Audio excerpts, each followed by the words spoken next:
하나님의 천국 잔치를 허락하여 주심을 감사합니다. 하나님 아버지, 신령과 진정으로 예배드리기를 소원합니다. 주께서 은혜를 베풀어 주옵소서. 코로나19로 인하여서 모이기에 힘써야 하는 우리가 흩어져서 예배드리게 됩니다. 아버지 하나님, 예배당에 모인 무리뿐만 아니라 또한 각 가정에서 말씀을 듣는, 그리고 주님 앞에 예배드리는 모든 성도들에게 주께서 동일한 은혜를 허락하여 주시옵소서. 힘과 능력과 지혜와 명철을 더하여 주시옵소서. 다 함께 예배드릴 때 신령과 진정으로 예배드리게 허락하여 주옵소서. 예수님 이름으로 기도드립니다. 아멘. 다 함께 자리에 일어나셔서 찬송가 29장 성도여 다 함께 찬양 올림으로써 주일 예배 하나님 앞에 드리겠습니다.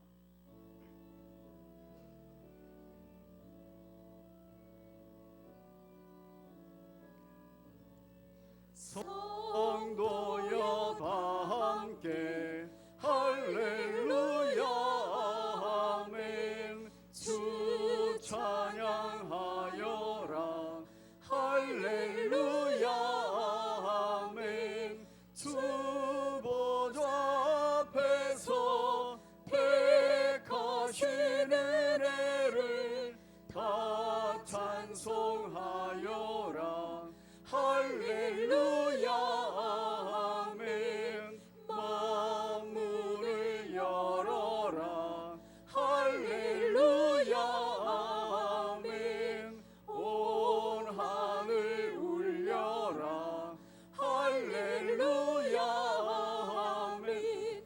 인도자 되시며 친구가 되신 주, 그 사랑 끝없다 할렐루야 아멘. 주 찬양하여라 할렐루야 아멘. 찬양은 끝없다 할렐루야 아멘. 거룩한 집에서 순종 드리며 늘 찬송 부르자 할렐루야 아멘. 전능하사 천지를 만드신 하나님 아버지를 내가 믿사오며 그 외아들 우리 주 예수 그리스도를 믿사오니 이는 성령으로 잉태하사 동정녀 마리아에게 낳으시고 본디오 빌라도에게 고난을 받으사 십자가에 못 박혀 죽으시고 장사한 지 사흘 만에 죽은 자 가운데서 다시 살아나시며 하늘에 오르사 전능하신 하나님 우편에 앉아 계시다가 저리로서 산자와 죽은 자를 심판하러 오시리라. 성령을 믿사오며 거룩한 공회와 성도가 서로 교통하는 것과 죄를 사하여 주시는 것과 몸이 다시 사는 것과 영원히 사는 것을 믿사옵나이다. 아멘. 자리에 앉으셔서 찬송가 323장 부름받아 나선 이 몸 함께 찬송 올리겠습니다.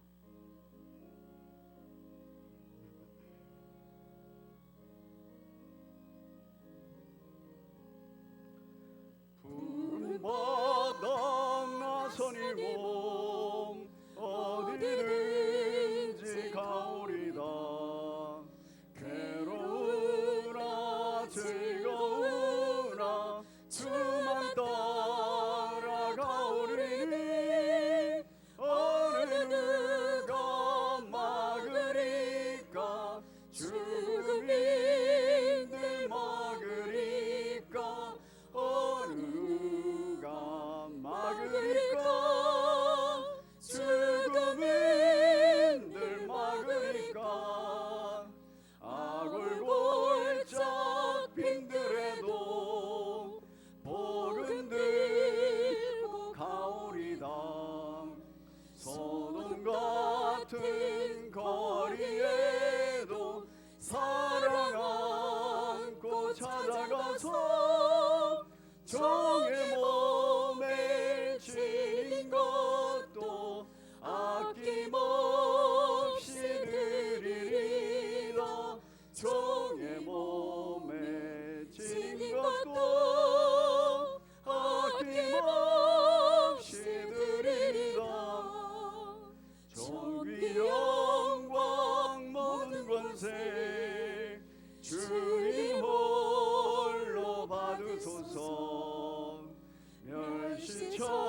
내 십자가는 제가 지고 가오리다. 이름 없이 빛도 없이 감사하며 섬기리다. 이름 없이 빛도 없이 감사하며 섬기리다.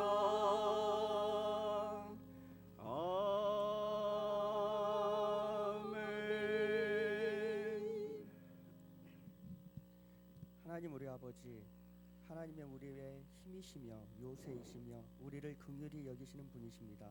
아멘. 하나님 아버지, 온 세상이 지금 신종 코로나19로 인하여 건강이 위협받고 있습니다. 주여. 뿐만 아니라 경제가 어려움에 빠지고 여러 가지로 혼란한 상황 가운데 있습니다.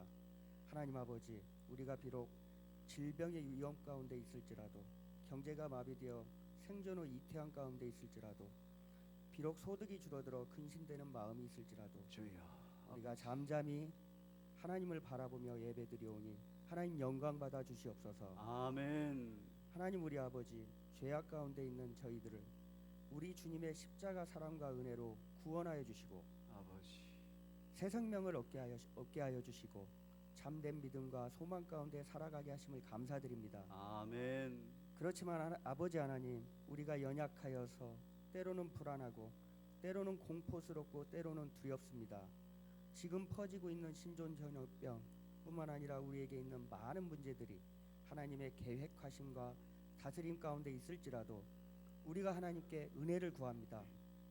하루속히 어둡게 퍼지는 전염병을 물리쳐 주시고 다시금 밝고 안전한 세상으로 회복시켜 주시옵소서. 아멘. 의료계에 종사하는 많은 이들에게 주여. 놀라운 지혜를 주셔서 새롭게 생겨난 병균을 다스리게 하시고 주여. 속히 치료제가 나오게 하셔서 모든 환자들이 깨끗하게 치유받게 하옵소서. 아멘.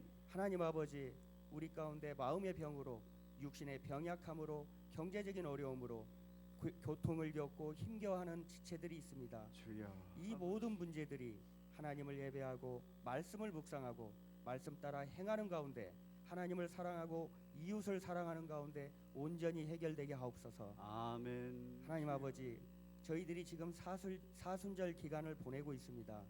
비록 코로나19 사태로 예배가 방해받고 공간이 제한될지라도 성령님 함께하여 주셔서 주여. 각 처소에서 각자의 골방과 다락방에서 말씀과 기도로 경건하게 보내게 하옵소서. 아멘.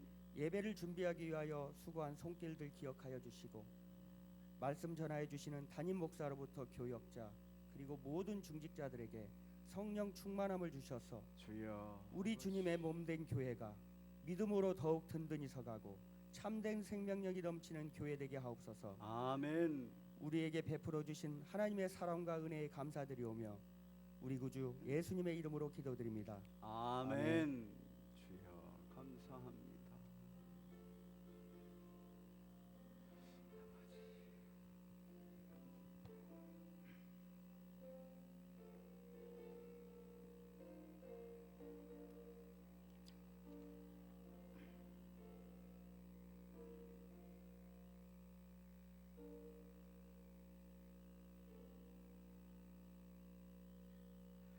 할렐루야. 다 함께 교회 소식 보시면서 함께 기도 제목 나누겠습니다. 우리 먼저 현수막 같이 읽겠습니다. 시작. 너는 복의 근원이요 너는 복의 통로라. 이쪽 현수막 시작. 가정예배 드림으로 작은 모임이 행복한 교회, 성례를 가르침으로 차세대 영적 지도자를 세우는 교회. 3월 사역 일정 보시고 기도해 주시기 바랍니다. 3월 30일부터 부활절 기념 전가족 특별 새벽 기도회가 예정되어 있는데 이 예정되어 있는 이 사역이 진행될 수 있도록 위해서 기도해 주셔야 됩니다. 이 사역이 진행되려면 코로나19가 빨리 끝나야 됩니다. 여러분께서 특별히 기도해 주시기를 바랍니다. 사순절 및 부활절 기념 주일 이제 그를 준비하는 기간입니다. 여러분께서 주보를 보시고 기도로서 그리스도의 부활절 기념주일을 준비하시기 바랍니다. 모든 예배와 교회 사역을 위한 공지는 교역자, 교구장, 순장을 통해서 공지하겠습니다. 단톡방과 문자로 공지가 됩니다. 여러분 왼편을 잠깐 보시겠습니까? 성심 목양서신에 대하여 알려드립니다. 그래서 저희 주중에 공예배가 없습니다. 그래서 주중에 공예배를 대신해서 목양서신을 계속 보내고 있는 중입니다. 여러분들에게 한 번 더 확인하기 위해서 또 주일날 그리고 월요일, 수요일, 금요일 저희 공예배가 있는 날들마다 그 목양서신을 보냅니다. 여러 번을 보내면은 받는 분들이 너무 많은 양들이 와서 불편하다라고 얘기하더라고요. 그래서 이런 공예배 시간에 중요한 목양서신을 보내고 또 공지사항들은 그때 나오는 대로 보내도록 하겠습니다. 여러분께서 보시고 혹시 이렇게 주일, 월요일, 수요일, 금요일에 나한테 이 서신이 안 온다 그러면은 혹시 전화번호가 변경됐거나 또는 빠졌거나 이런 거니까 교역자께 연락을 반드시 해주십시오.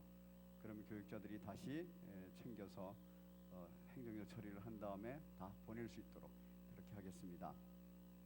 우리 여호와는 내게 복을 주시고 제일 밑에 한번 같이 읽어보겠습니다. 아론의 축도로 알려진 기도문입니다. 시작.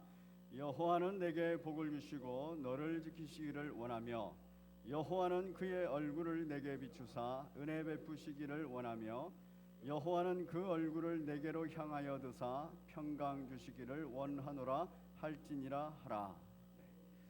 우리들의 중보 기도가 되기를 바랍니다. 민수기 6장 24절부터 26절까지 있는 내용들을 깊이 묵상하시면서 딱 기도 제목 삼으시고 나를 위해서 또 우리 가족을 위해서 또 내 형제 자매 내 이웃을 위해서 그렇게 기도하시기를 바랍니다. 교회 학교 공동체 공예배는 교육관 각 부서 예배실에서 드려지게 됩니다. 연합으로 드리자 하는 의견들도 있었지만은 연합으로 드리게 되면 예배 참여 인원이 한 공간 내에 너무 많이 모이기 때문에 연합으로는 드리지 않습니다. 그래서 분산해서 예배를 드리게 됩니다. 우리 장년들이 공예배를 드려야 되는 것처럼 우리 교회학교 어린이들과 학생들도 공예배를 드려야 됩니다. 그래서 연합이 아니면 분산해서 예배를 드려야 되는데 저희는 예배당이 충분하기 때문에 분산해서 이렇게 예배 드리기로 했습니다. 우리 차세대 믿음의 후배들을 위해서 꼭 기도해 주시기를 바랍니다. 학습 세례 입교 교육 있습니다. 신청해 주시고 또 모이지 못한다 할지라도 다른 방법으로 이 교육이 진행이 될 겁니다. 그래서 부활절 기념 예배 때 성례식이 있을 것입니다.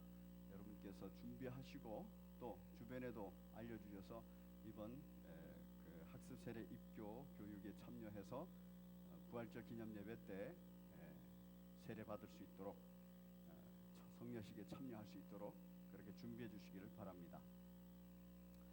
교우 동정 있습니다. 교우 동정에 어제 우리 교회 최지현 집사님 그리고 부친께서 주님 품에 안기셨습니다. 서정희 성도 장인 되십니다. 여러분께서 기도해 주시고 병환으로 소천하셨고 그리고 빈소는 경찰병원 장례식장 8호실입니다. 저희 교회에서 이제 장례 예배를 드리기로 했습니다. 그래서 어제 위로 예배차 다녀왔고 그리고 오늘 입관 예배를 하게 됩니다. 주일날 장례 예배를 하지 않는 것이 우리 한국교회 전통이지만 오늘은 특별히 제가 교육자들이 시간적 여유가 있는 날이기 때문에 오늘 입관 예배를 드리기로 했습니다. 여러분께서 참여하실 수 있는 분들은 함께 참여하셔서 위로하시고 격려해 주시기 바랍니다. 또 내일 발인 예배, 하관 예배를 하게 됩니다. 드리겠습니다. 이 예배와 관련해서 코로나19가 지금 많이 이렇게 서울에도 확산되고 있는 중인데 가도 되느냐 이런 의견들도 제가 들었습니다. 특히 이제 경찰병원은 확진자가 나왔던 그런 병원입니다. 그런데 제가 마음에 기도하면서 생각해 보니까 하니까 이럴 때일수록 우리 교우들을 더 돌아봐야 된다 생각이 들었습니다. 이런 때이기 때문에 장례에도 많은 사람들이 오지 않습니다. 위로가 되지 않고 또 천국 소망을 가질 수가 없습니다. 이때일수록 우리 교회가 더욱더 마음을 쏟아서 천국 소망들을 나누면서 위로해야 되고 격려해야 된다는 생각이 들었습니다. 그래서 장례 예배 전체를 저희 교회가 집례하기로 했습니다. 여러분께서 기억하시고 최지연 집사님이 이런 상황 가운데서도 소외감을 느끼지 않도록 또 하나님 품에서 참 감사하다 하나님께 영광 돌릴 수 있도록 많은 분들이 함께 가셔서 예배드리시고 천국 소망을 나누시면 좋겠습니다. 오늘 버스는 12시 25분 2부 예배가 끝나고 바로 출발합니다.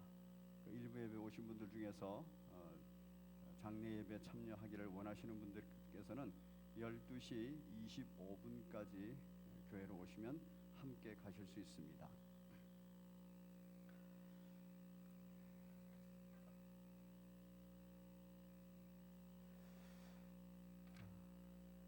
코로나19에 대비하여 개인 위생에 주의하시고 성도 간 인사도 악수 대신 목례로 하시면 감사하겠습니다. 여러분, 코로나19는 걸리면 죽는 게 아닙니다. 그래서 이 코로나19에 관한 경계는 조심하라는 얘기입니다.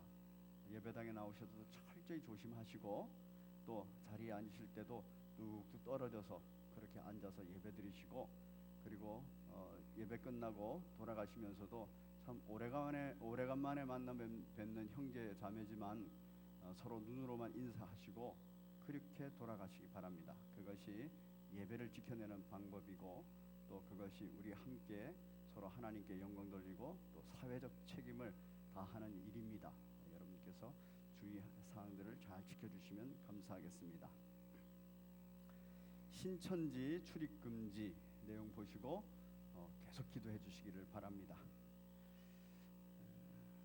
오늘 주께서 허락하여 주신 영의 양식으로서의 하나님의 말씀 함께 교독하겠습니다. 하나님 말씀은 누가복음 6장 12절부터 26절까지 말씀입니다. 12절부터 26절까지 말씀 중에서 12절부터 19절까지 말씀 읽고 오늘 본문을 나눌 때에는 26절까지 함께 말씀을 나누겠습니다. 제가 먼저 읽겠습니다. 이때 예수께서 기도하시러 산으로 가사 밤이 새도록 하나님께 기도하시고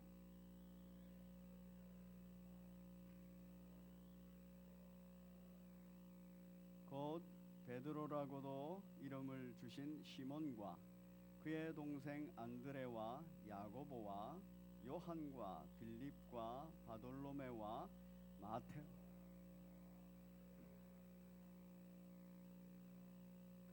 야고보의 아들 유다와 예수를 파는 자 될 가롯 유다라.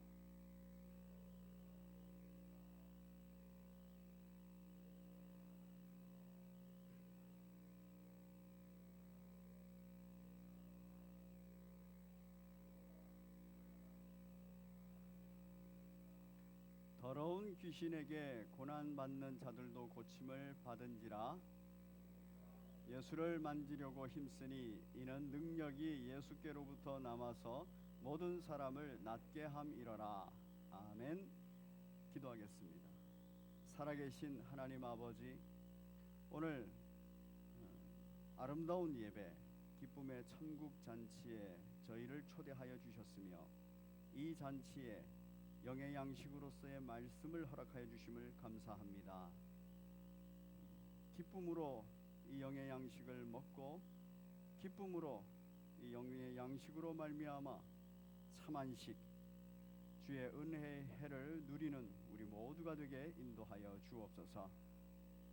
특별히 고난으로 인한 혼란의 때에 반드시 필요한 것이 무엇인지 알고 그 필요한 것을 간구하고 붙드는 우리 모두가 되게 인도하여 주옵소서. 시종을 주께 의탁드리옵고 주님 음성 듣기를 소원하며 예수님 이름으로 기도드립니다. 아멘. 우리 제목 같이 읽겠습니다. 시작. 고난으로 인한 혼란의 때에 반드시 필요한 것. 요즘에 코로나19로 인하여서 많은 고난을 받습니다. 개인적으로도 가정적으로도 그리고 교회적으로도 그리고 우리나라 전체 사회적으로도 많은 고난 가운데 있습니다. 국가적으로는 경제적인 어려움도 있고 이 가운데서 정치적으로 서로 갈등하는 면도 보입니다. 또 이 가운데서 또한 종교적으로 집회를 폐하는 그러한 일들이 자꾸 생겨나고 있습니다. 교회적으로도 또 이러한 압력을 받기도 합니다. 많은 고난이 있습니다. 이 고난의 때가 되면은 생각이 많은 사람들의 이런 생각, 저런 생각, 이런 주장, 저런 주장이 많이 나옵니다. 그래서 그 얘기를 가만히 들어보면은 아주 혼란스럽습니다. 이 말을 들으면 이 말이 맞는 것 같고 저 말을 들으면 저 말이 맞는 것 같고 혼란스럽습니다. 이렇게 고난의 상황 속에서 혼란이 될 때 우리에게 필요한 것이 무엇인가 하는 부분들을 오늘 말씀을 통해서 함께 나누겠습니다. 먼저 오늘 문맥을 보는 것이 참 중요합니다. 오늘 본문 말씀은 예수님께서 기도하러 산으로 가셨다 하는 내용으로 시작합니다. 그런데 산으로 가셔서 기도를 했는데 얼마나 많은 기도를 했는가, 오랫동안 기도를 했는가 하는 것을 이 누가복음은 정확하게 기록을 합니다. 얼마나 오랜 동안 기도를 했습니까? 밤이 새도록 이렇게 했어요. 밤이 새도록. 즉 해질 무렵에 산으로 올라가셨어요. 그리고 한두 시간 하고 주무셨다 이렇게 말하지 않아요. 새벽에 일어나서 내려오셨다 이렇게 말하지 않습니다. 본문은 밤이 새도록 기도를 하셨다 이렇게 기록하고 있습니다. 누가는 참 섬세하게 상황들을 잘 묘사합니다. 기도는 중요합니다. 그리고 기도를 오래 하는 것은 중요합니다. 왜냐하면 하나님과의 영적 소통이기 때문에 그렇습니다. 그런데 더욱이 더 중요한 것은 뭐냐 하면 중요한 결정을 내려야 할 때 그때 기도 반드시 해야 됩니다. 하나님과 소통해야 되기 때문에. 그리고 응답받을 때까지 오랫동안 기도해야 됩니다. 하나님의 뜻을 알아야 되고 하나님의 계획을 알아야 되기 때문에 그렇습니다. 우리 예수님께서는 지금 굉장히 중요한 일을 앞두고 기도하러 가셨고 하나님께 물으셨고 하나님과 소통했어요. 그런데 짧은 시간 하지 않았어요. 오랫동안 기도했다라고 말하고 있습니다. 밤이 새도록 기도를 했다고 말합니다. 오늘날 우리 한국교회 말하면은 철야 기도를 했다라고 말하고 있습니다. 그러면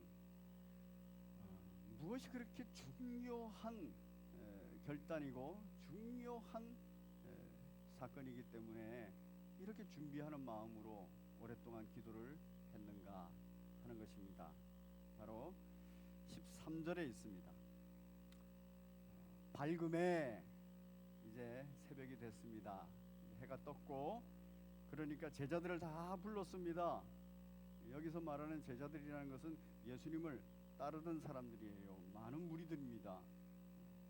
즉 이 많은 무리들이 예수님을 따라왔는데 그들을 남겨두고 혼자 산으로 올라가셨다는 얘기예요. 그리고 밤새 기도했다는 얘기입니다.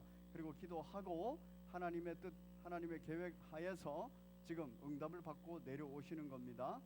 그리고 제자들을 다 불러 모았습니다. 그리고 그 중에서 특별히 12명의 사도를 선택합니다. 그 이름을 사도라 칭하셨다, 이렇게 기록하고 있습니다. 여러분, 12사도는 굉장히 중요한 인물들입니다. 왜냐하면 그 상징적인 의미가 있기 때문에 그래요. 구약시대의 12지파를 상징하고, 구약시대의 12지파라는 것은 하나님의 나라 백성을 말합니다. 그래서 하나님의 나라 백성의 기초가 되는 것, 그것이 12지파고, 신약시대의 하나님의 나라 백성의 기초 작업, 바로 하나님 나라의 확장과 완성의 초석이 되는 사람들이 12사도입니다.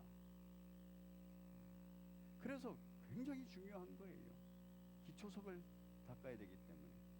그래서 우리 주님께서는 산에 홀로 올라가셔서 밤새도록 기도하면서 하나님의 뜻을 구한 겁니다. 우리 예수님께서는 하나님의 뜻을 찾고 구할 때 이런 고민을 하셨는지 안 하셨는지 모르지만 우리 같으면 아마 구했을 거예요. 하나님 아버지, 이제 사도 12를 택해야 되겠는데 하나님의 나라 확장과 그리고 완성을 위하여서 초석이 될 사도 12를 택해야 되겠는데 어떤 사람을 택할까요? 돈이 많은 재벌 중에서 하나 택할까요? 아니면 명예가 높아서 존경받는 인물 중에 한 사람을 택할까요? 아니면은 권력을 가져서 사람들을 좌지우지할 수 있는 사람들 중에서 택할까요? 왜냐하면 다 장단점이 있지 않습니까? 예수님은 어떻게 하나님께 물어보셨는지 몰라도 우리 같으면 그렇게 물어보실 수도 있을 것 같아요. 아니면 아주 가난한 사람, 그리고 아주 비참한 사람, 권력이 없어서 참 처참하게 사는 사람, 그렇게 손해보고 피해당하는 사람 중에서만 고를까요? 뭐 이렇게 물어봤을 거예요. 예수님께서는 하나님 앞에서 답을 얻어 내려옵니다. 그래서 하나님의 나라 확장과 하나님의 나라 완성을 위해서 누구를 택할 것인가 하는 것에 대한 아버지의 뜻을 함께 나누고 소통하고 내려온 거예요. 이 본문의 핵심은 뭐냐면 하나님의 나라 확장과 완성이라는 것은 바로 주의 은혜의 해의 성취를 전파할 자라는 거예요. 누가복음 4장으로 우리 또 한번 넘어가 보겠습니다. 누가복음 4장 17절부터 19절까지 이사야 선지자의 예언의 글이 나옵니다. 우리 17절부터 같이 읽습니다. 시작. 선지자 이사야의 글을 드리거늘 책을 펴서 이렇게 기록된 데를 찾으시니 곧 주의 성령이 내게 임하셨으니 이는 가난한 자에게 복음을 전하게 하시려고 내게 기름을 부으시고 나를 보내사 포로된 자에게 자유를, 눈먼 자에게 다시 보게 함을 전파하며 눌린 자를 자유롭게 하고 주의 은혜의 해를 전파하게 하려 하심이라 하였더라. 아멘. 주의 은혜의 해를 전파하는 것이 예수님이 오신 목적이에요. 마찬가지로 이제 예수님과 함께하는 사도들, 예수님이 파송할 사도들, 이 사도들도 동일하게 주의 은혜의 해를 전파할 자입니다. 그 전파할 자를 선택하는 데 있어서 하나님과 깊은 영적 소통을 했다는 얘기입니다. 아주 중요한 결정을 앞두고 하나님께 깊은 기도를 했다는 얘기입니다. 우리가 일상을 살아가면서도 아주 중요한 일들을 준비하고 중요한 일들을 또 결단할 때가 있습니다. 그때 우리에게 반드시 필요한 것은 기도입니다. 왜냐하면 내 생각대로, 내 경험대로, 내 지식대로 하지 않고 아버지의 뜻대로, 아버지의 계획대로 해야 되기 때문에, 그래서 우리는 굉장히 깊은 영적 기도를 해야 되는 것입니다. 예수님은 하나님이세요. 그럼에도 불구하고 우리 예수님께서는 산에 홀로 올라가셔서 깊은 기도의 세계에 들어갔다는 것입니다. 오늘날 이제 코로나19와 관련하여서 교회의 중직들이 또 교회 당회가 또 교역자들이 아주 중요한 결정들을 해야 될 때가 왔어요. 그럼 기도해야 됩니다.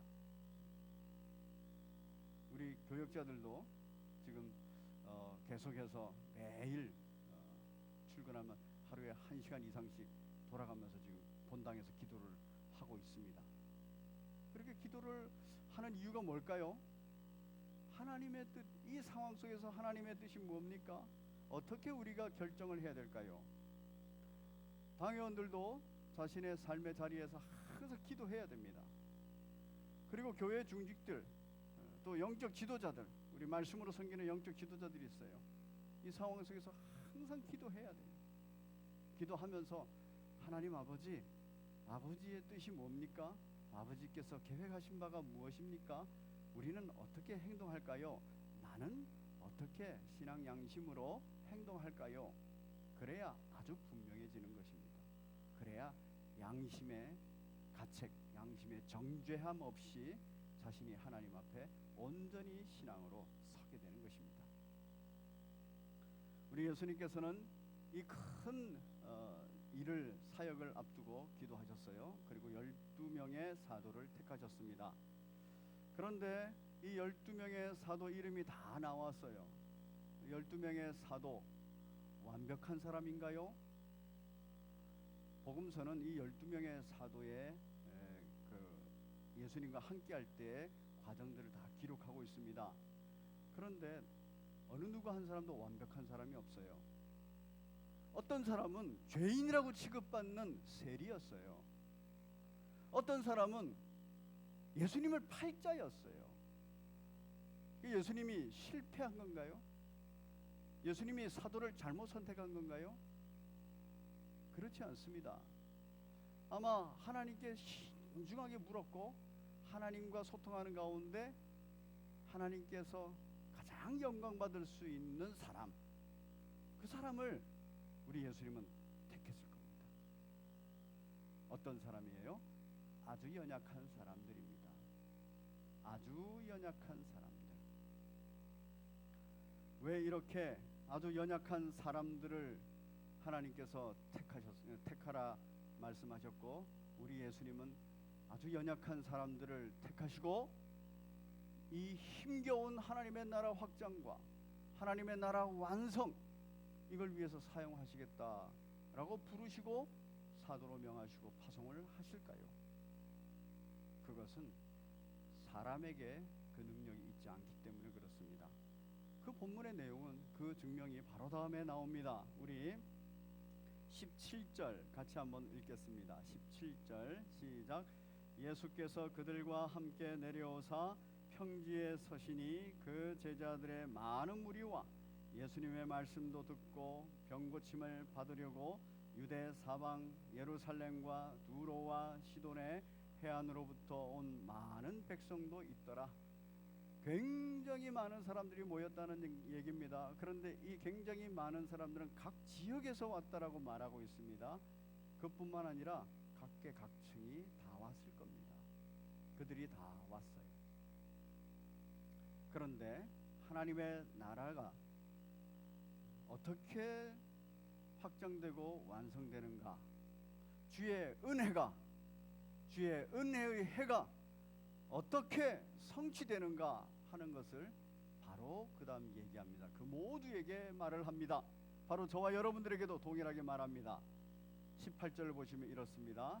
더러운 귀신에게 고난받은 자들도 고침을 받은지라. 온 무리가 예수를 만지려고 힘쓰니 무엇 때문입니까? 이는 시작. 이는 능력이 예수께로부터 나와서 모든 사람을 낫게 함이러라. 여러분, 왜 연약한 12사람을 사도로 세우셨을까요? 사람에게 있지 않아서입니다. 하나님의 나라 확장과 완성, 주의 은혜의 해의 전파, 이것은 사람에게 있지 않습니다. 누구에게 있느냐? 예수 그리스도, 능력이 예수 그리스도께로부터 나오는 것에 근거되어 있어요. 그렇기 때문에 하나님께서 가장 영광 받을 수 있는 사람은 누굴까? 누구를 사도로 택할까 할 때 바로 연약한 사람들을 택한 것입니다. 연약한 사람을 들어 써서 하나님의 일을 확장시키고 완성시키는 것입니다. 하나님의 일, 주의 은혜의 해를 성취시키는 것입니다. 우리의 삶의 자리에 주의 은혜의 해, 이것이 성취되었습니다. 이 성취된 것을 누리는 데 있어서 사람의 역할은 지극히 적은 거예요. 통로 역할을 하는 겁니다.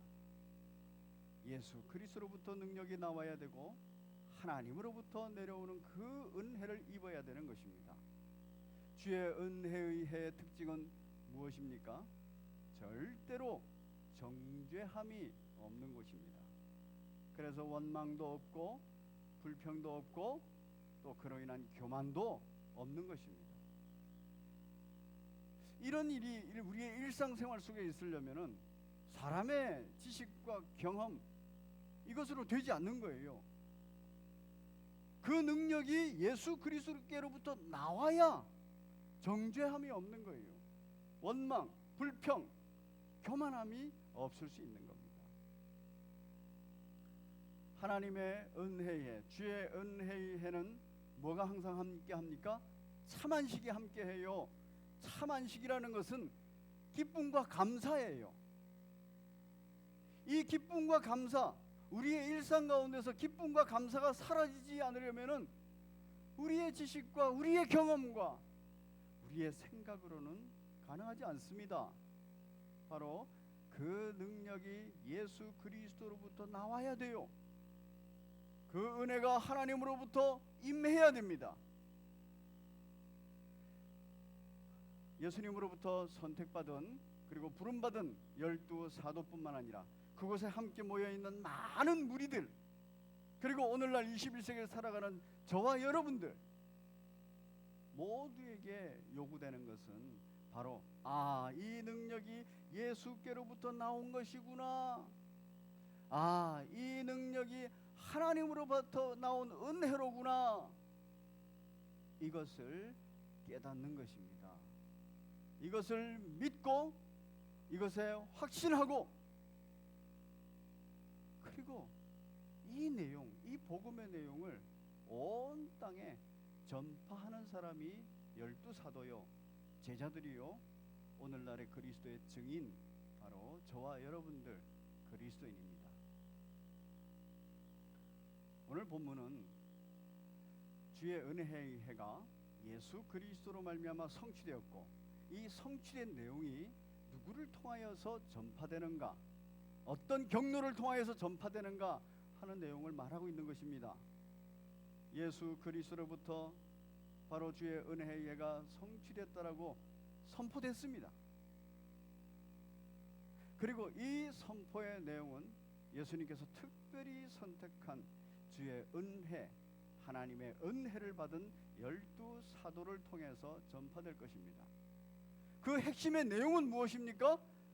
우리의 삶의 자리, 어떤 상황과 어떤 환경 속에서도 그 모든 능력이, 주의 은혜의 그 능력이 바로 예수 그리스도로부터 나온다는 사실, 하나님의 은혜로부터 있다는 그 사실, 그 진리를 믿는 것입니다. 확신하는 것입니다. 그 가운데서 하나님의 나라는 바로 확장되고 완성되어 갈 줄로 믿습니다. 오늘날 우리의 삶의 자리도 바로 주의 은혜의 해가 충만히 임하여서 믿는 자, 확신하는 자, 그대로 행하는 자에게 이 은혜의 해를 누리는 복이 있을 줄로 믿습니다. 오늘 우리 예수님께서는 이 큰 틀을 가지고 아주 구체적인 실제 상황을 얘기합니다. 어떤 상황이냐면 복되다 하는 얘기입니다. 또 화가 된다 하는 얘기입니다. 무엇이 복이고 무엇이 화일까요? 하나님의 나라, 주의 은혜의 해가 성취된 그 하나님의 나라에는 무엇이 복이고 무엇이 화일까요? 우리 성심교회 또 우리 교우들의 가정 무엇이 복이고 무엇이 화일까요? 복에 대한 개념의 변화가 있습니다. 우리 하나님께서는 우리들에게 복을 주셨어요. 창세기 1장을 읽어보면 사람을 만드시고 하나님께서 기뻐하시면서 그들에게 복을 주셨다 이랬어요. 그리고 그 사람을 위하여서 안식일을 만들고 나서도 그 안식일을 복되게 하셨다 그렇게 하셨어요. 그 얘기는 뭡니까? 하나님은 우리 인생을 만들 때 복을 추구하도록 복된 인생으로 만드셨다는 얘기예요. 복을 추구한다는 얘기입니다. 그런데 문제는 하나님의 형상으로 만든 지음바 되었을 때 추구하는 복, 하나님께서 안식일에 허락하여 주신 그 안식일에 복을 주시고 그 복을 누리게 하신 그 복, 이 복의 개념이 바뀌어 버렸다는 거예요. 바로 타락으로 말미암아 바뀐 거죠. 근데 그 바뀌는 과정이 항상 우리의 삶의 자리에 있습니다. 복에 대한 개념이 변화를 갖습니다.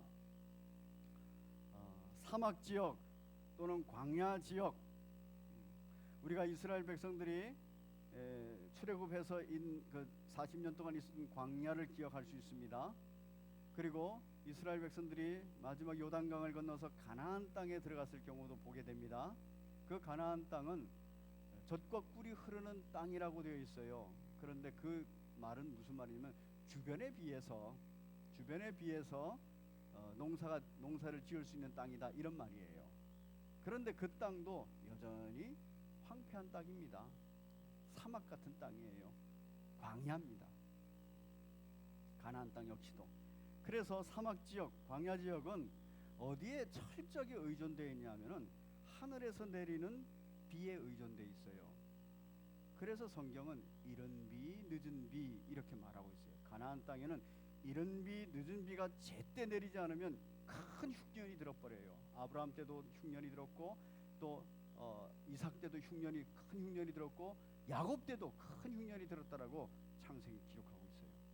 그 얘기는 하늘에서 내리는 이른 비, 늦은 비가 제때 내리지 않으면 마실 물도 구할 수 없고 농사를 지어 먹을 양식도 구할 수가 없는 것입니다. 그 얘기는 마실 물과 또 농사를 지을 모든 여건들은 하늘에 달려 있다는 얘기입니다. 하늘에서 내리는 비, 하늘에서 비춰주는 햇빛, 이 모든 것과 관련되어 있어요. 그래서 바로 사막 지역과 광야 지역을 살아가는 사람, 사막의 인생과 광야의 인생을 살아가는 사람은 하늘만 바라보게 돼 있어요. 사람이 어떻게 할 수가 없어요. 비를 내리게 할 수도 없어요. 그리고 땅을 깊이 파면 물이 나온다, 그것도 아니에요. 늦은 비와 이른 비가 있어야 되는 곳입니다. 그래서 그곳에서의 복, 이 복은 뭐겠습니까? 하나님이 내려주시는 비가 내리는가 내리지 않는가, 이게 복인 거예요. 아, 하나님께서 복을 주시는구나, 비가 내리는 것을 보면서. 아, 하나님께서 복을 멈추셨구나, 비가 내리지 않는 것을 보면서. 풍년과 흉년을 보면서 복이다 이렇게 생각지 않는다는 겁니다. 바로 하나님이 해주시는가 안 해주시는가, 이것에 따라서 복이다, 복이 아니다, 복이다, 화다, 이런 것을 결정짓는다는 얘기입니다.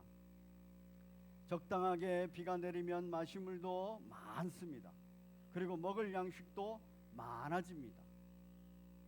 그게 복입니다. 그런데 마실 물이 많다는 것과 먹을 양식이 많다는 것, 이걸 복으로 보지 않는 거예요. 왜? 이 모든 것이 있기 위해서는 하나님께서 해주셔야 되기 때문에 그래요. 어느 순간에도 하나님께서 딱 멈췄다 하면은 기근이 들어버리는 겁니다. 흉년이 들어버리는 겁니다. 바로 사막 지역과 광야 지역의 삶이라는 것은 하나님께 철저히 관련되어 있습니다. 이스라엘 백성이 출애굽을 했습니다. 구름 기둥과 불 기둥 없이는 광야를 지나갈 수가 없어요. 낮에 햇빛도 견딜 수가 없고 밤의 추위도 견딜 수 없는 겁니다. 홍해 사건에서 하나님께서 그 일을 하지 않으시면 모두가 다 물에 숨을 대버리거나 아니면 모두가 다 체포돼서 애굽 땅으로 다시 돌아가야 되는 겁니다. 마라의 쓴 물을 단물로 바꾸지 아니하시면 마실 물이 없는 거예요. 만나와 메추라기를 하나님께서 내려주지 아니하시면 이 광야 생활에서 먹을 것이 없는 겁니다. 하나님께서 우리와 함께 하지 않으면 되지 않는다라고 이스라엘 백성들에게 끊임없이 하나님은 말씀하고 계셔요. 세상과의 영적 전투, 아말렉 전투에서도 하나님께서 깃발을 세우지 아니하시면, 여호와 니시 하지 아니하시면 전투에서 이길 수 없다는 것, 이걸 끊임없이 말하고 계십니다. 하나님의 말씀이 저 끝까지 한 사람 한 사람에게까지 다 전달되어야 된다는 그것을 말하기 위해서 50부장, 10부장, 50부장, 100부장, 1000부장을 세웠어요. 하나님의 말씀에 의해서 재판할 수 있도록, 분별할 수 있도록 그렇게 하셨어요. 하나님의 나라입니다. 이것을 기록으로 다 하셔서 모든 사람들이 다 이것을 볼 수 있게끔, 들을 수 있게끔, 순종할 수 있게끔 해주셨어요. 이게 바로 하나님입니다. 광야의 이스라엘 백성들에게 끊임없이 말씀하신 것은 내가 너희들의 하나님이다. 내가 너희들의 주인이다. 내가 너희를 제사장 나라로 만들 것이다. 너는 내 백성이다. 이 끊임없이 말씀하시는 거였어요. 하나님과 관련이 되어야 마실 수 있고 먹을 수 있고 보호받고 인도받을 수 있다는 것이에요. 그런데 문제는 그 다음이에요. 그 다음에 저장 기술이 발달을 합니다. 물도 저장할 수 있고 곡식도 저장할 수 있게 됐습니다. 그렇게 되면 얼마나 많이 저장하였나 하는 것이 복이 됩니다. 왜냐하면 저장해놔버리면은 하늘에서 비가 안 내려도 마실 물이 있고 하늘에서 만나와 메추라기가 안 와도 먹을 양식이 있는 거예요. 세상은 그렇게 저장 기술을 발달시켰어요. 하나님께서 주셔서 많이 저장하게 되었다가 아닙니다. 많이 저장했으니 이 저장한 것으로 먹고 마시고 잔치를 벌리자예요. 어리석은 부자처럼 내가 창고를 많이 늘렸으니 먹고 마시고 잔치 벌리자. 하나님과 아무 상관이 없어져 버렸습니다. 많이 저장하고 나니까 하늘에서 내리는 비가 내리지 않아도 마실 수 있고 하늘에서 내리는 비가 내리지 않아도 먹을 수 있게 됐습니다. 그런데 오늘부터 바로 요게 복이 돼버렸어요. 많이 저장한 것이 복이 돼버렸습니다. 이것이 인간의 연약함입니다. 많이 저장하고 나니까 많이 저장한 배후에 계시는 하나님이 보이지 않게 됐어요. 그냥 많이 저장한 것만 보이게 됐어요. 사랑하는 성도 여러분, 여러분은 복을 많이 받으셨습니까? 어떤 복을 많이 받으셨습니까? 돈을 많이 모으셨어요? 통장에 잔고가 많습니까? 집안에 재산이 많습니까? 어떤 복을 받으셨어요? 많은 사람들에게 유명해지셨습니까? 칭찬을 받고 있습니까? 어떤 복을 받으셨습니까? 권력을 쥐고 있어가지고 누구를 좌지우지, 누구의 인생을 좌지우지 할 수 있고 누구를 복종시켜 내 앞에 무릎을 꿇고 고개를 숙이게 할 수 있습니까? 그것이 복인가요?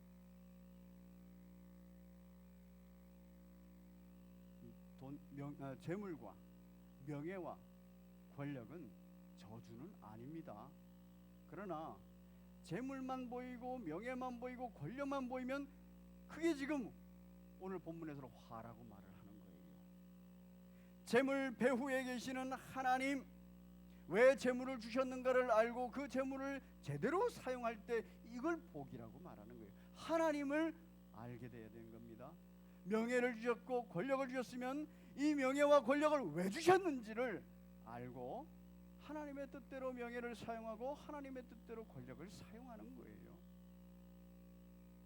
그런데 우리의 죄성은 바로 돈, 재물과 명예와 권력을 보면 그것들에 딱 세상 것에 눈이 가려져 가지고 그 배후에 하나님께서 주신 아주 근본적인 진리를 보지를 못해요.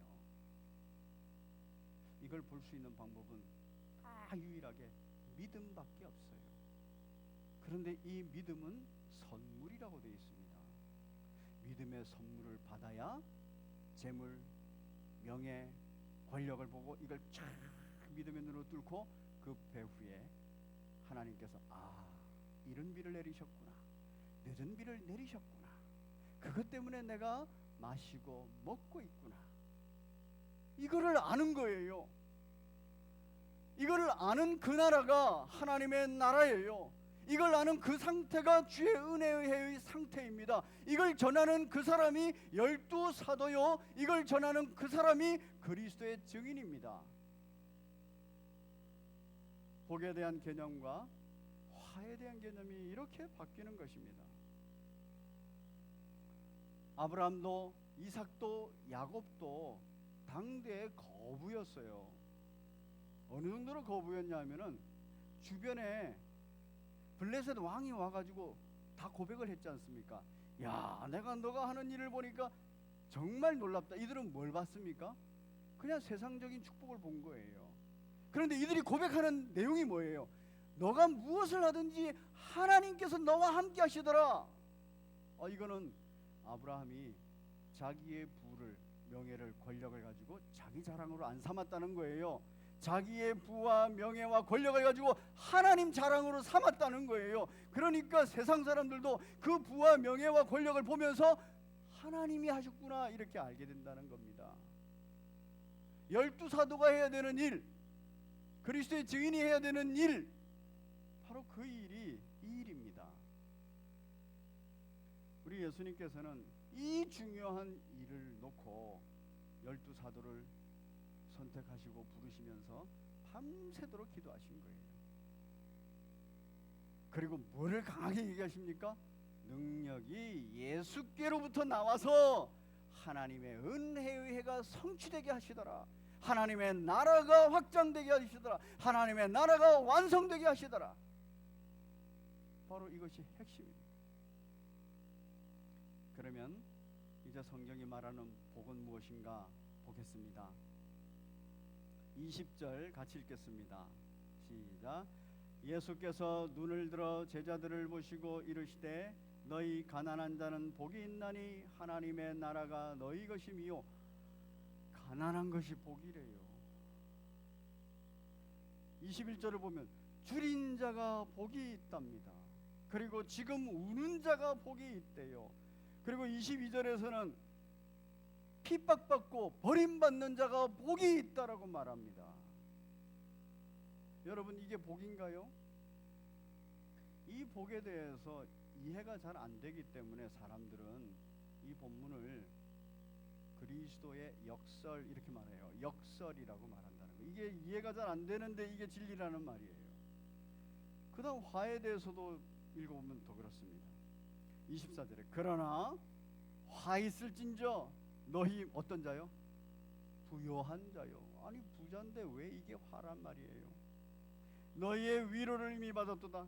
25절에는 너희가 지금 배부른 자 화가 된다. 너희 지금 웃는 자 화가 된다. 26절에서 사람들로부터 칭찬받고 존경받고 이러는 모든 사람 화가 된다. 그렇게 말하고 있어요. 복과 화가 우리 인간적으로 볼 때는 완전히 바뀌었지 않습니까? 그래서 이걸 사람들은 역설이라고 말해요. 하나님의 나라는 이런 곳입니다.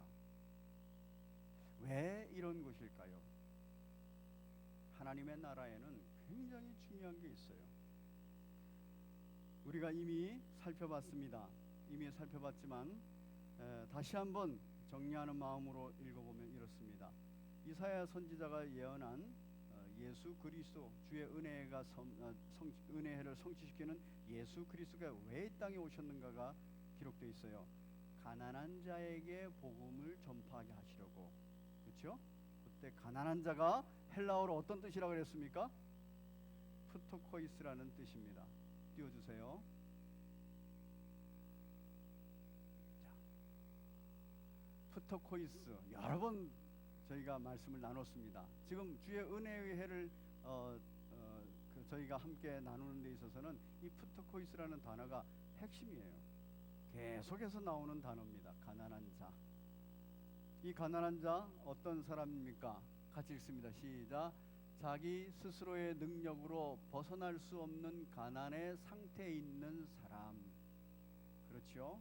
환경적으로, 상황적으로 또는 육체 병약함으로, 심리적인 어려움으로, 모든 인간관계 속에서의 마음의 고통으로 자기 힘으로 벗어날 수 없는 가난의 상태예요. 오늘날 코로나19도 그런 거죠. 그렇죠? 우리 힘으로 벗어날 수가 없어요. 돈을 많이 가지고 있는 사람이 이 전염병을 벗어날 수 있는가요? 그럼 이미 벗어났을 겁니다. 재벌들이 투자해서 돈을 냈을 거니까. 명예가 높은 사람이 그의 능력과 실력으로 의술이 가능한 거 안 된다는 거예요. 권력을 지닌 사람이 이 가난의 상태, 코로나19의 상태로부터 벗어나겠다면 진작 벗어나게 했겠지요. 대통령이 그 일을 하지 않았겠습니까? 그런데 안 된다는 거예요. 사람의 힘으로 스스로 벗어날 수 없는 겁니다. 두 번째, 시작. 외부적 도움이 있어야만 해결되는 가난한 상태에 있는 사람. 외부적 도움인데 이 외부적 도움은 누구의 도움일까요? 남편의 도움일까요? 아내의 도움일까요? 부모의 도움일까요? 자식의 도움일까요? 돈 많은 재벌의 도움일까요? 명예가 높은 실력 있는 사람, 존경받는 사람의 도움일까요? 권력을 가지고 있는 위정자들, 이런 사람들의 도움일까요? 그거 안 된다는 거 아닙니까? 그렇죠? 그 도움으로는 안 되는 거예요. 세 번째, 시작. 결국 구걸하여야만 생계를 유지할 수 있는 가난한 자. 남편에게 구걸을 해야 되고, 아내에게 구걸을 해야 하고, 부모에게, 자식에게, 그리고 사회적인 모든 사람들에게 구걸을 하면 다 해결이 되는가요? 코로나19에 관하여서 구걸을 하면 해결이 되는가요? 안 되는 거예요. 이렇게 남의 도움을 받는 것은 작은 부분입니다. 결정적으로 하나님의 도움이 없이는 안 되는 거예요. 막을 수가 없는 겁니다. 감기는 굉장히 오래된 전염병입니다. 이 감기, 백신도 나오고 감기약도 나오고 다 해도 이 감기는 해결이 안 되고 있지 않습니까? 바로 그냥 전염병의 하나로 또 남는 거예요. 하나님이 제거해 주셔야 사라지는 것이고, 하나님께서 보호해 주셔야 그거로부터 보호가 되는 거예요. 우리가 겨울이 다가오기 전에 감기 예방 차원에서 백신을 맞습니다. 그렇죠? 그게 다 해결해 주지 않지요. 안 되는 거예요. 하나님께 매어달려 있어야 됩니다. 프토코이스는 하나님께만 매어달려 있을 수밖에 없는 존재, 그걸 발견할 수 있는 존재라는 거예요.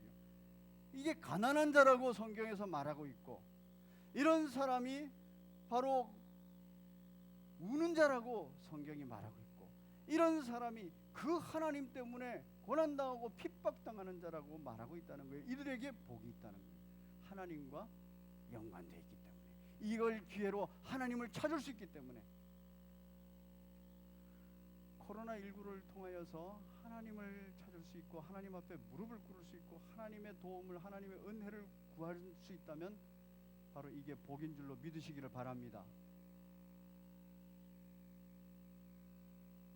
같이 읽습니다. 시작.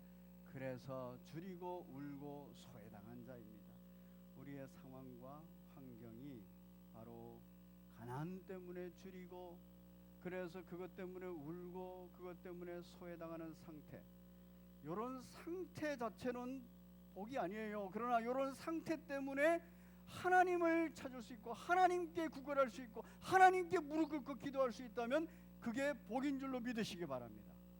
이 모든 일들의 상황과 환경을 해결하실 분도 하나님밖에 없어요. 그 능력이 누구로부터 나온다고요? 예수 그리스도로부터 나온 줄 알아야 된다는 거예요. 그래서 예수 그리스도의 이름으로 하나님께 간구해야 된다는 것입니다. 어떤 사람이? 가난한 사람이.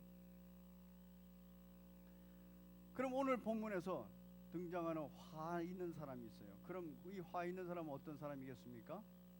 하나님을 기억지 못하는 사람이에요. 너무 부유해요. 그래서 그 부에 의지하고 사는 사람. 배가 항상 불러요. 어이구 배부르다 배가 터질 정도. 그들은 하나님께 구하지 않아요. 그냥 양식에 의지하고 있어요. 슬픈 일이 있어요. 이 슬픈 일을 해결할 수 있는 돈도 명예도 권력도 있어요. 많은 사람한테 존경받고 칭찬받습니다. 하나님을 찾지 않는 상황이 돼버린 거예요. 그 환경이 돼버린 거예요. 예수님을 찾아온 부자 청년이 있었습니다. 누가복음 18장에서는 관원이라고 되어 있어요. 그런데 이 아마 부자 청년이 아마 관원이기도 했던 모양입니다. 이 관원이 예수님을 찾아와서 물었어요. 예수님, 제가 무엇을 하여야 영생을 얻으리까 그랬어요. 저는 십계명도 잘 지켰고 율법도 잘 지켰어요. 거기서 말하는 율법은 바로 성경에서 말하는 율법뿐만 아니라 유대주의적 율법을 말합니다. 바리새인과 서기관들이 잣대로 사용했던 그 율법을 말해요. 그것도 잘 지켰다는 거예요.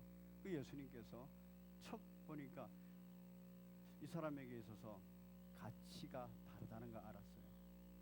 세상에서 눈에 보이는 율법과 그리고 율법적 행위 그리고 바리새인과 서기관들이 가지고 있는 그 기준들 이런 것들이 그의 가치관이라는 걸 알았어요.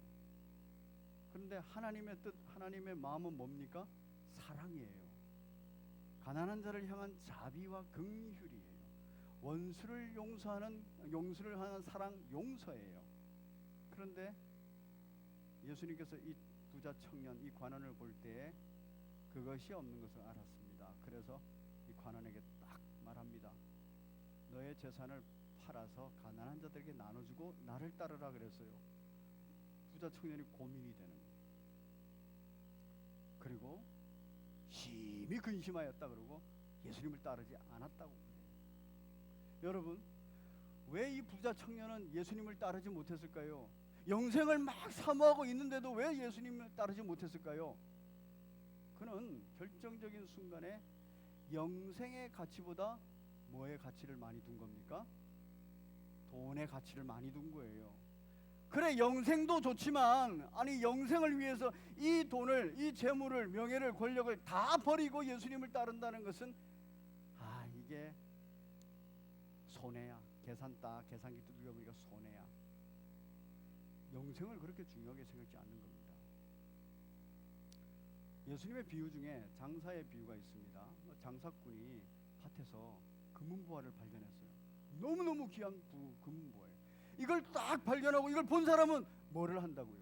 자기 재산을 다 팔아가지고 그걸 산다고요.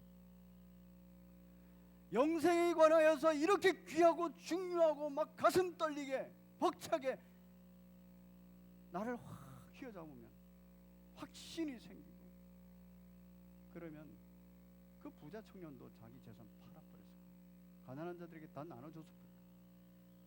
그런데 이 부자 청년은 그 재물이 가리워져 가지고 하나님의 마음, 하나님의 뜻을 못 발견한 거예요.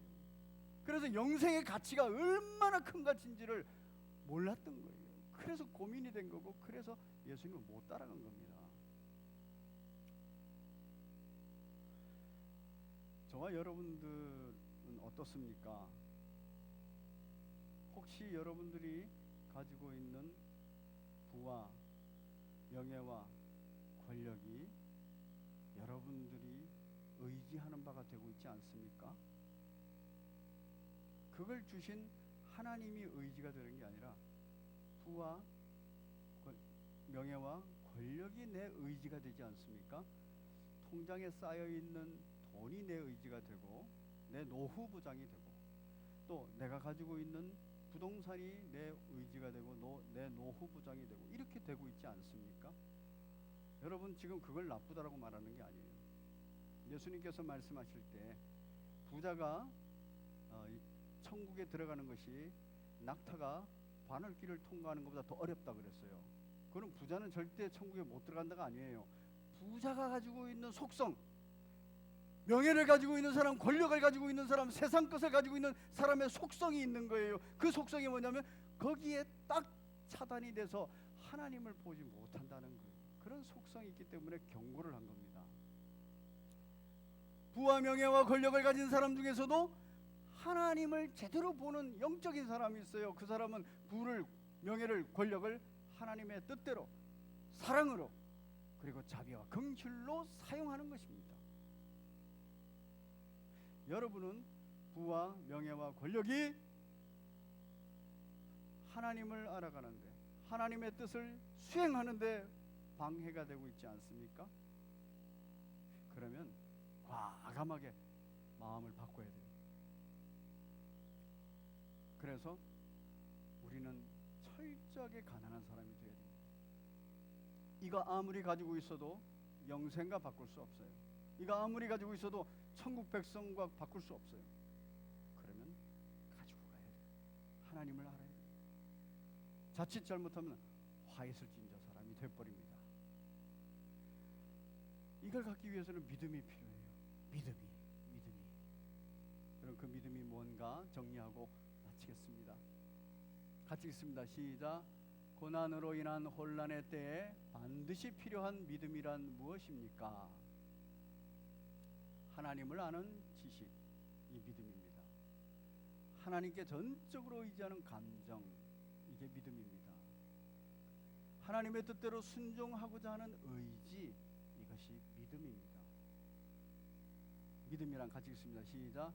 믿음이란 사람의 전 인격이 하나님의 인격과 소통하는 것입니다. 모든 그리스도인들에게 그리고 온 땅에 세상 사람들에게도 아주 유명한 사람이 있습니다. 성경의 인물 솔로몬 왕입니다. 솔로몬 왕이 믿음으로 출발을 했습니다. 그래서 성전 짓는 것을 가장 행복이라고 생각을 했어요. 1,000번제를 드렸습니다. 하나님으로부터 지혜를 구했습니다. 하나님으로부터 지혜를 받았어요. 그런데 그 지혜를 다 받고 나서 그가 한 행동이 뭡니까? 하나님이 하지 말라는 것 그대로 다 했습니다. 그는 돈이 많으면 하나님의 나라를 잘 보존할 수 있을 거라 생각했습니다. 그는 명예가 높아져서 온 주변의 국가로부터 존경을 받으면 하나님의 나라를 잘 다스리고 보존할 수 있으리라 생각했습니다. 정치적으로 그렇게 해나갔죠.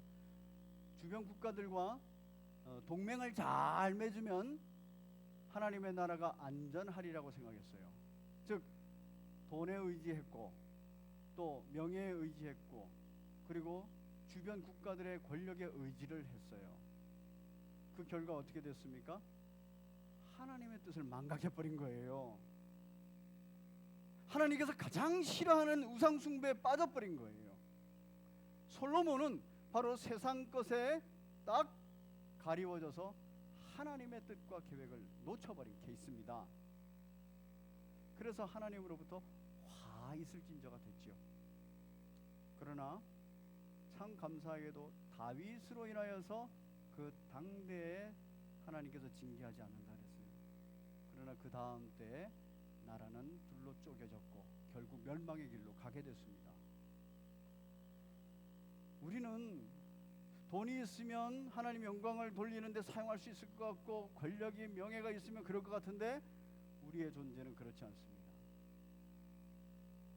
한 푼, 한 가지 명예, 한 가지 권력을 가질 때마다 철저하게 주님 앞에 믿음을 확인해야 돼요.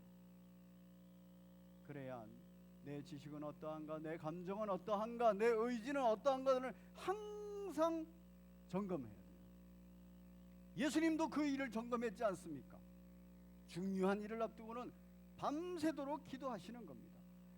우리 예수님하고 비교할 수 없는 존재예요. 그러나 성령께서 내주하시기 때문에 그 은혜를 받았어요.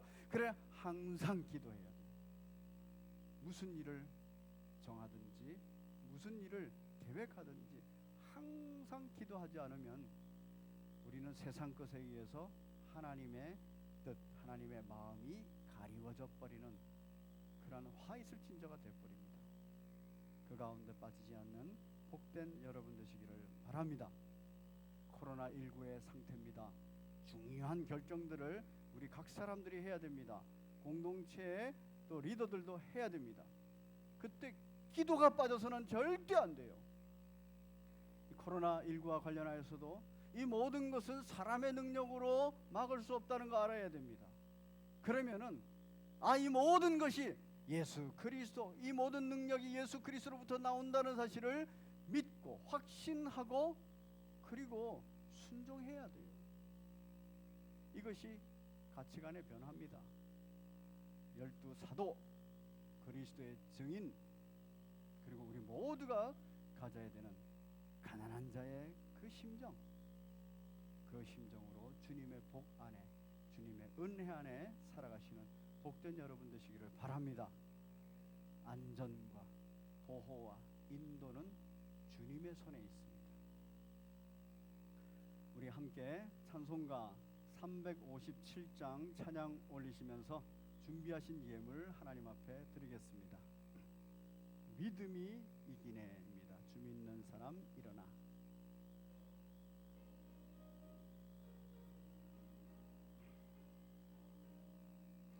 주 믿는 사람 일어나 다 힘을 합하여 세상 모든 마귀를 다 쳐서 멸하세.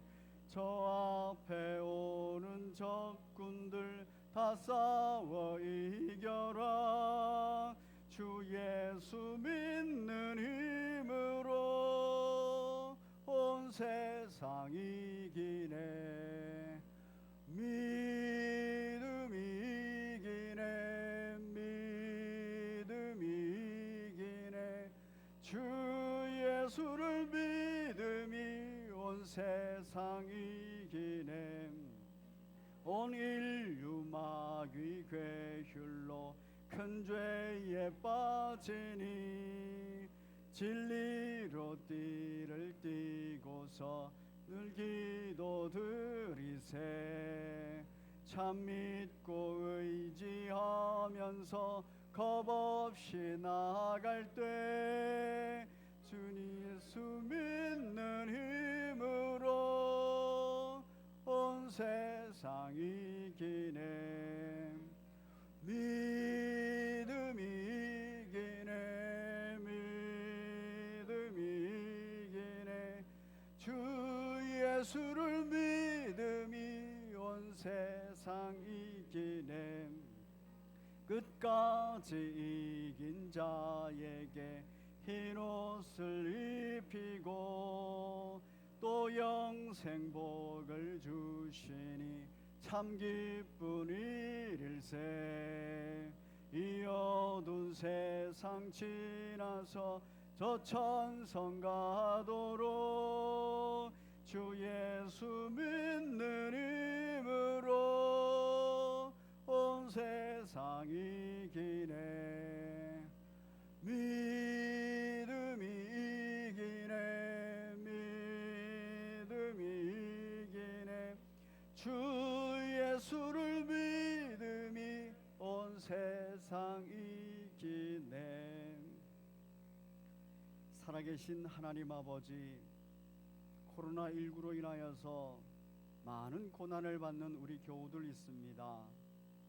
그 가운데서 위로하시고 힘주시고 능력을 더하여 주시옵소서. 많은 사람들의 가르침, 세상에 선생된 자들이 많은 가르침과 정보로 인하여서 혼란스러울 때가 참으로 많습니다. 그때도 오직 주의 말씀 붙들고 기도하는 믿음의 사람들에게 인도하여 주옵소서. 결국 믿음으로 우리의 삶의 자리에 흔들림 없이 평안을 유지하며 참 안식을 누리는 주의 귀한 백성들 되게 인도하여 주시옵소서. 하나님 아버지, 기도에 힘쓰며 또한 주님 나라의 질서를 알고 모든 능력이 예수 그리스도로부터 나온다는 것을 믿으며 확신하며 우리의 신앙 양심 가운데서 자신의 삶의 자리에서 항상 중보의 기도를 하는 자, 하나님께 의지하는 자, 하나님의 뜻에 순종하는 자, 프토코이스 가난한 자가 되게 인도하여 주옵소서. 주님 앞에 예물 드립니다. 이 예물 흠양하여 받아 주시옵소서.